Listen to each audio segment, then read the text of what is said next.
Assalamualaikum warahmatullahi wabarakatuh. Nama saya Muhammad Baihaqi Abdillah.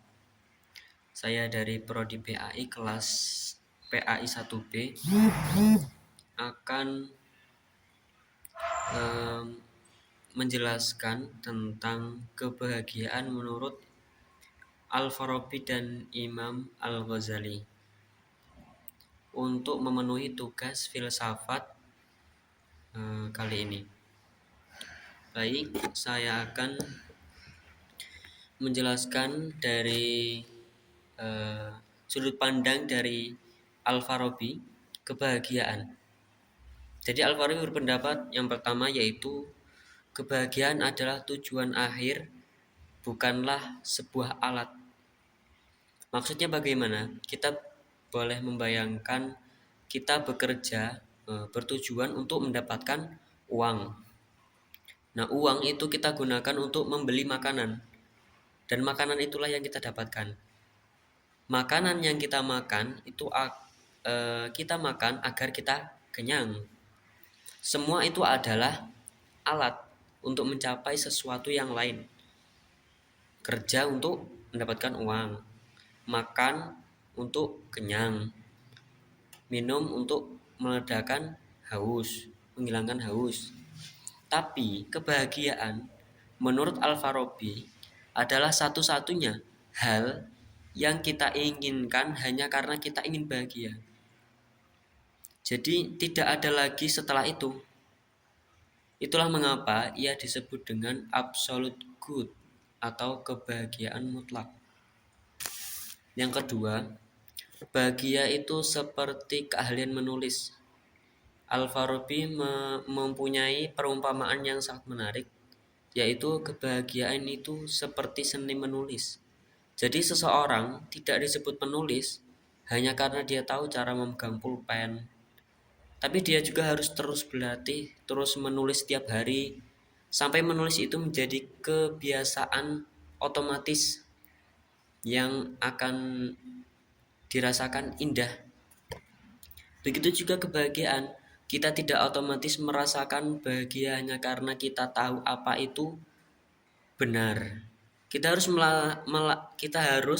melatih diri melakukan kebaikan berulang-ulang sampai kebaikan itu menjadi karakter kita. Saat itulah kita merasa bahagia. Yang ketiga, Al-Farabi juga memiliki pendapat yaitu sinergi antara bisa dan mau. Al-Farabi melihat banyak orang gagal bahagia, melihat orang gagal bahagia bukan karena mereka bodoh, tapi karena tiga hal. Yang pertama, ada orang itu yang mampu tapi dia itu tidak mau. Jelasnya itu orang itu mempunyai potensi tapi malas untuk menggunakannya. Yang kedua, ada yang mau tapi salah arah.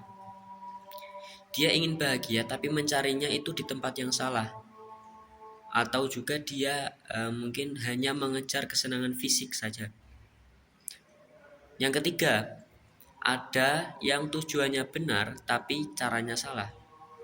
Dia ingin bahagia tapi tidak tahu metodenya secara logika dan moral. Selanjutnya, melawan diri sendiri atau jihad an-nafas. Bagi Al-Farabi, jalan pintas menuju bahagia itu tidak ada. Jalannya adalah melalui jihad an-nafas atau mengendalikan hawa nafsu. Mengapa? Karena nafsu itu seringkali menginginkan kebahagiaan duniawi yang semu dan rendah nilainya atau sa'adat dunia. Jadi kebahagiaan dunia itu tingkatannya itu yang paling bawah atau kebahagiaan yang paling bawah, rendah nilainya. Sedangkan yang kita maksud di sini adalah kebahagiaan yang sejati atau sa'adat al-quswa yang hanya bisa dirasakan ketika akal kita memegang kendali atas keinginan-keinginan kita. Yang kelima atau selanjutnya pendapat dari Al-Farabi tentang kebahagiaan yaitu kita tidak bisa bahagia sendirian. Mengapa begitu? Nah, ini yang terakhir dari Al-Farabi. Al-Farabi menekankan bahwa manusia adalah makhluk sosial. Tentu manusia adalah makhluk sosial yang membutuhkan orang lain. Kita butuh bimbingan orang yang lebih baik, misal filosof kalau dalam filsafat atau ulama dalam agama, dan kita butuh lingkungan masyarakat yang baik. Kebahagiaan yang sempurna adalah saat kita sukses secara pribadi dan juga berkontribusi dalam kebahagiaan orang lain di sekitar kita. Nah, selanjutnya saya akan menjelaskan dari sudut pandang Al-Ghazali. Al-Ghazali berbeda dengan Al-Farabi yang sangat menekankan pada kekuatan akal dan filsafat. Imam Al-Ghazali membawa konsep kebahagiaan ke arah yang lebih spiritual atau menyentuh hati. Beliau menyebutnya dengan kimia as-sa'adah atau kimia kebahagiaan. Seperti proses mengubah tembaga menjadi emas. Nah, proses itulah beliau ingin menjelaskan bahwa itulah yang mengubah jiwa yang kotor menjadi jiwa yang mulia. Berikut selanjutnya saya akan menjelaskan beberapa poin-poin penjelasan dari Imam Al-Ghazali. Yang pertama adalah analogi kimia dalam judul kitab yang ditulis oleh Imam Al-Ghazali tadi. Ada kimia, analogi kimia yaitu adalah mengubah dari dalam. Bahwa kebahagiaan menurut Al-Ghazali bukan tentang apa yang kita miliki di luar atau uang jabatan, tapi tentang transformasi batin. Sama juga seperti ilmu kimia yang bisa mengubah logam biasa menjadi emas. Dalam proses itu juga sama seperti ilmu agama dan spiritual, bisa mengubah hati yang penuh benci dan nafsu menjadi hati yang tenang dan bercahaya. Nah, itulah yang dinamakan kebahagiaan sejati. Selanjutnya, 4 kunci mengenal diri. 4 kunci ini dipegang teguh oleh Imam Al-Ghazali.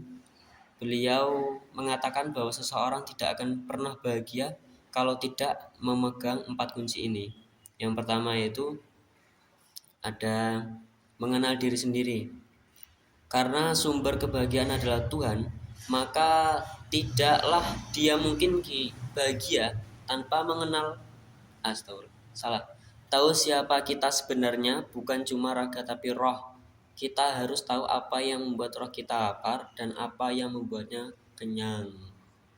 Jadi kita harus mengetahui diri kita itu seperti apa yang kita inginkan dan apa yang kita harus lakukan untuk mendapatkan itu. Selanjutnya yaitu mengenal Tuhan. Karena sumber kebahagiaan adalah Tuhan. Tuhan yang menciptakan kebahagiaan itu sendiri. Maka tidak mungkin kita bahagia kalau kita tidak mengetahui siapa yang menciptakan kita, kita tidak mengenal siapa pencipta kita. Selanjutnya adalah mengenal dunia. Tahu bahwa dunia ini cuma persinggahan, ibarat hotel atau jembatan, bukan tujuan akhir. Jadi kita harus menekankan bahwa dunia itu adalah jembatan atau alat untuk menuju ke tujuan akhir, yaitu akhirat. Selanjutnya mengenal akhirat. Kita harus tahu bahwa kebahagiaan itu abadi, hanya ada di sana, sehingga kita tidak terlalu stres dengan drama dunia yang sangat rumit, pusing dengan masalah-masalah pribadi atau sebagainya. Kita harus tahu bahwa kebahagiaan kita yang sejati itu ada di akhirat.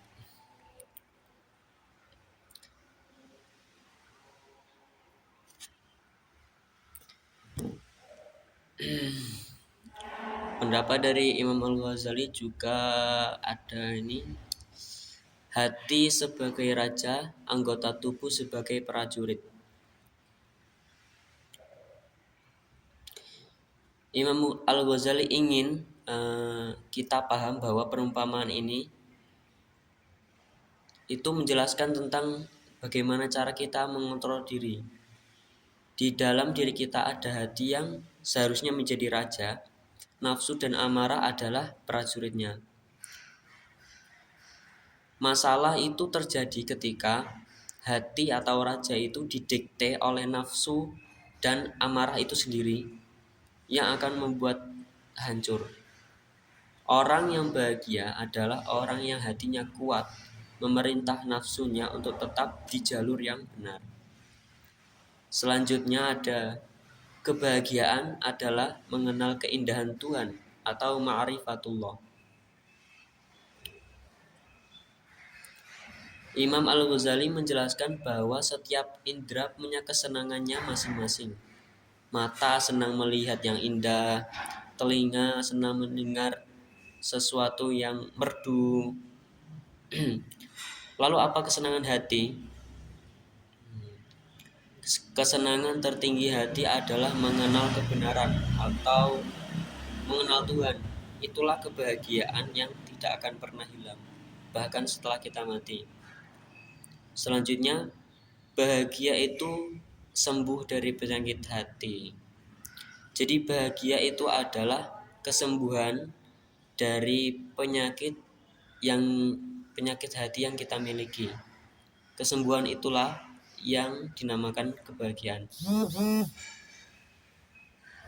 Manusia itu seringkali sakit tanpa sadar, tanpa dia menyadarinya. Penyakit yang ada di dalam batin, salah satunya yaitu sombong, iri, dengki, dan lain sebagainya. Al-Ghazali memandang kebahagiaan sebagai proses penyembuhan. Orang yang sukses mengobati penyakit hatinya akan merasakan ketenangan yang luar biasa. Nah, disitulah kita akan merasakan as-sa'adah atau kebahagiaan. Bagi Imam Al-Ghazali, bahagia itu sederhana. Saat hati Anda sudah mengenal siapa dirinya dan siapa Tuhannya, maka dunia tidak lagi bisa menyakiti Anda. Bahagia itu bukan mendapatkan apa yang kita inginkan, tapi mensyukuri apa yang kita miliki, apa yang kita butuhkan untuk pulang ke akhirat dengan hati yang tenang. Sekian dari penjelasan saya. Wassalamualaikum warahmatullahi wabarakatuh.